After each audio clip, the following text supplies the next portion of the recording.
You only live once. So do what you feel passionate about. Take chances. Don't be afraid to fail. There's an old IQ test, was 9 dots. And you had to draw 5 lines with a pencil within these 9 dots without lifting the pencil. The only way to do it was to go outside the box. So don't be afraid to go outside the box. Don't be afraid to think outside the box. Don't be afraid to fail big, to dream big. But remember, dreams without goals are just dreams, and they ultimately fuel disappointment. So have dreams, but have goals. Life goals, yearly goals, monthly goals, daily goals. I try to give myself a goal every day. Simple goals, but have goals. And understand that to achieve these goals, you must apply discipline and consistency.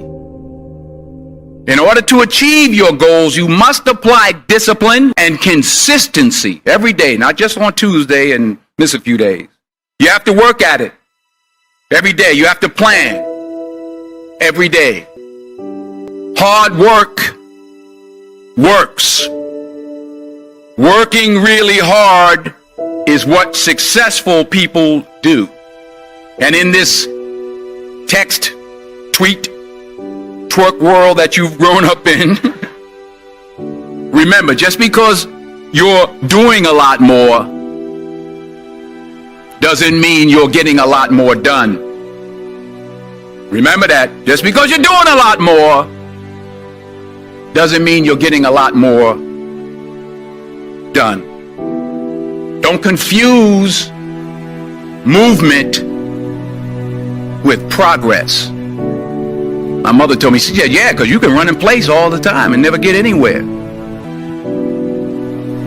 I found that nothing in life is worthwhile unless you take risks. Nothing. Reggie Jackson struck out 2,600 times in his career, the most in the history of baseball. But you don't hear about the strikeouts. People remember the home runs. Fall forward. Thomas Edison conducted 1,000 failed experiments. Did you know that? I didn't know that. Because the 1,001st was the light bulb. Fall forward. Everybody experiences extreme stress at some point in their life. I don't care who we are. Something happens outside our control and it hits our life and it knocks us on our tail. It might be a health stress. It could be something with your family. It could be economic, career. It could be something emotional that happens, biochemical. There's so many things. It could be an environmental situation that had nothing to do with you. Every one of us in our lifetime are experiencing extreme stress. And these days, because of the economy and the way we respond to it, the majority of people are experiencing some form of extreme stress, at least according to polls. Stress doesn't come from the facts. Stress comes from the meaning that we give the facts. Yes, those things have happened.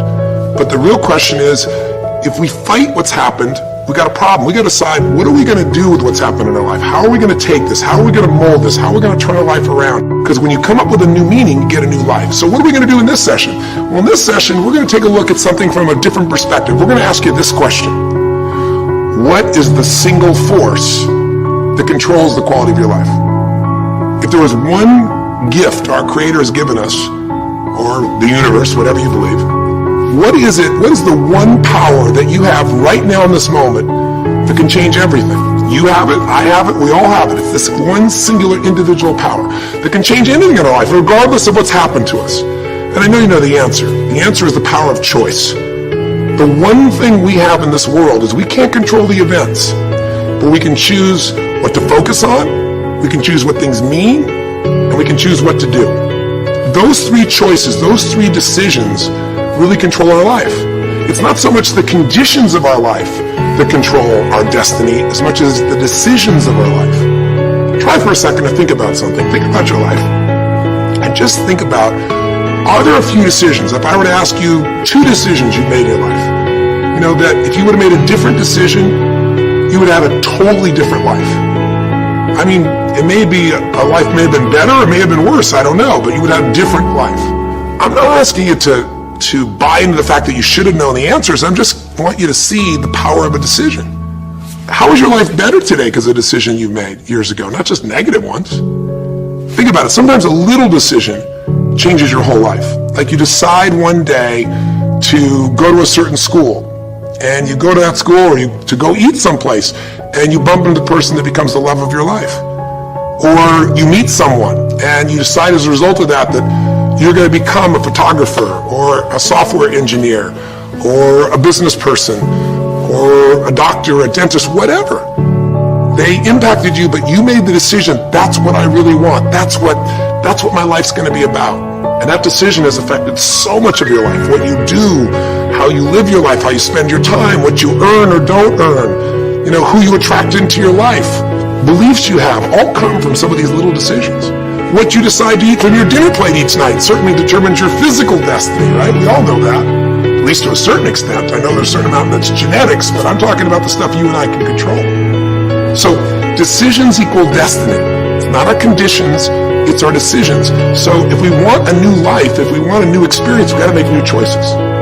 If you don't like the way your career is or your business is, change it. If you don't like your body, change it. You don't like your relationship, change you first. Because if you change it, you'll bring you to the next one. Maybe it's time to change it too, but change yourself first. If you want to change anything in your life, you have the choice. So there is no right or wrong. I just want to make you aware in this breakthrough session that everything in our life changes the moment we make a decision. And I mean a real decision. A decision is when you cut off any other possibility and you commit to something with everything you've got and you take action. But the big decisions start with little decisions like, what am I going to focus on? Because whatever you focus on, you're going to feel. If you focus on all the things that have been done to you in your life, of course you're going to feel like hell. If you focus on all the amazing coincidences that have happened, things that maybe they were guided, maybe not, but things happen, and because of that, you met this person that's your best friend, your husband, your wife, or because of that, you have this ability, or because you were there that day, God, you missed an accident. I don't know what it is, but whatever you focus on, you're going to feel. If you focus on people don't care, and you'll look for reasons why they don't care, and evidence they don't care, you'll find it everywhere. If you look for evidence that people are really good people inside, that at some level we all care about each other, you'll find it. Seek and you shall find.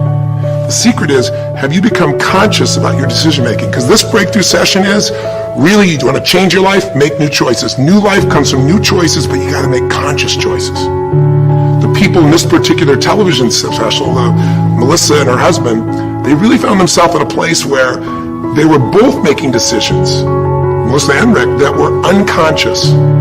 When you make decisions about what to focus on and what things mean and what to do, and you're unconscious, you get pretty terrible results usually. Now, we've all done this. I do it still. We all do. But if you want to change your results, you got to become more conscious in your decision making. So think about it. What you focus on, you will feel. Whether it's true or not. You focus on how people don't care, you're going to feel they don't care. Second decision you make is, what do things mean? So you focus on something someone does, and you come up with a meaning, and the meaning is, no one loves me. The meaning is, they're trying to take advantage of me.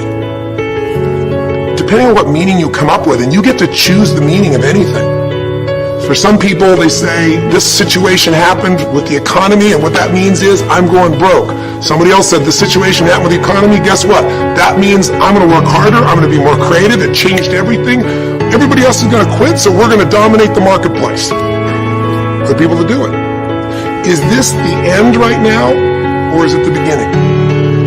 See, whether it's the end or the beginning is your choice. You get to decide, because once you make up a meaning, it's true. If you think that this is the end of a relationship, are you going to treat people the same way as if you think it's the beginning of a relationship? No way. In fact, I tell people, if you want to have a great relationship, think about this. Treat people like you did in the beginning of the relationship, and there won't be an end. In the beginning of the relationship, when somebody says to you, would you take out the trash? What do you say? Of course, take out the trash. You're happy to do anything, right? But after about 6 months or 6 years, you go take them out the trash. You go, what do you mean? What, I look like your janitor? Take out your own trash. The meaning we give things is very different, and so we feel different, and our life is different. In the beginning, you'll do anything for someone. Now you make up a new meaning. Why should I have to do that for them?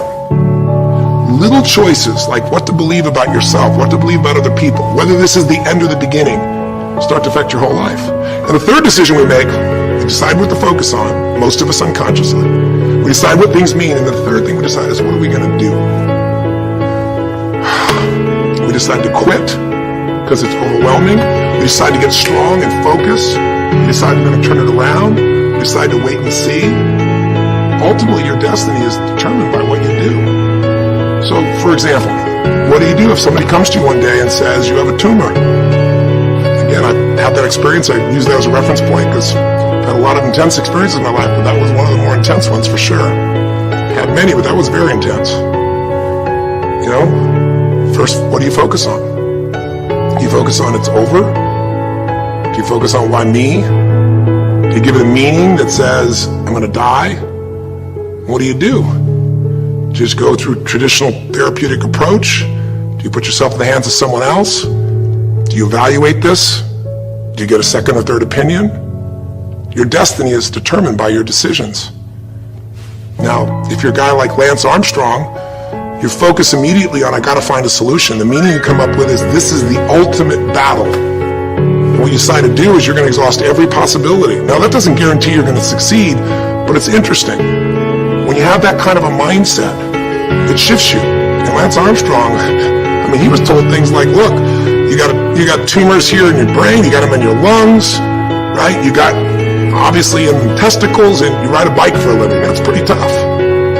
But he made it through all of those pieces. Now, am I saying because he made the right choices? I can't tell you that. There's certainly some grace in everything. I think in life, there's three things. There's our ability to choose what we're focused on, or to commit, to get a result, to put all our intention and focus into something. There's our ability to do the right things, to have the right strategy to execute. And then there's some grace.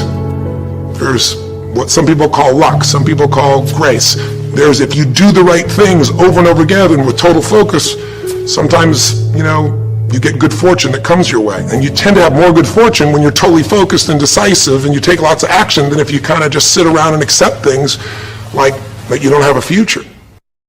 Find true success and happiness if you have only one goal. There really is only one, and that is this: to fulfill the highest, most truthful expression of yourself as a human being.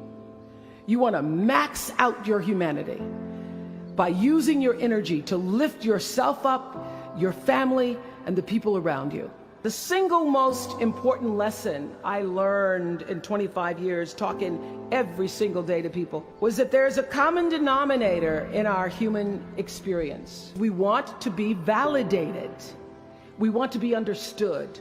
I've done over 35,000 interviews in my career. And as soon as that camera shuts off, everyone always turns to me and inevitably in their own way asks this question: was that okay? I heard it from President Bush. I heard it from President Obama. I've heard it from heroes and from housewives. I've heard it from victims and perpetrators of crimes. I even heard it from Beyonce and all of her Beyonce-ness. Friends and family, yours, enemies, strangers, in every argument, in every encounter, every exchange, I will tell you, they all want to know one thing: was that okay? Did you hear me? Do you see me? Did what I say mean anything to you? My hope is that you will try to go out and have more face-to-face conversations with people you may disagree with. That you'll have the courage to look them in the eye and hear their point of view, and help make sure that the speed and distance and anonymity of our world doesn't cause us to lose our ability to stand in somebody else's shoes and recognize all that we share as a people. This is imperative for you as an individual and for our success as a nation. So whether you call it soul or spirit or higher self, intelligence, there is, I know this, there's a light inside each of you, all of us, that illuminates your very human beingness if you let it. And as a young girl from rural Mississippi, I learned long ago that being myself was much easier than pretending to be Barbara Walters. Although when I first started, because I had Barbara in my head, I would try to sit like Barbara, talk like Barbara, move like Barbara. And then one night I was on the news, reading the news, and I called Canada, Canada. And that was the end of me being Barbara. I cracked myself up on TV, couldn't stop laughing, and my real personality came through. And I figured out, oh gee, I can be a much better Oprah than I could be a pretend Barbara.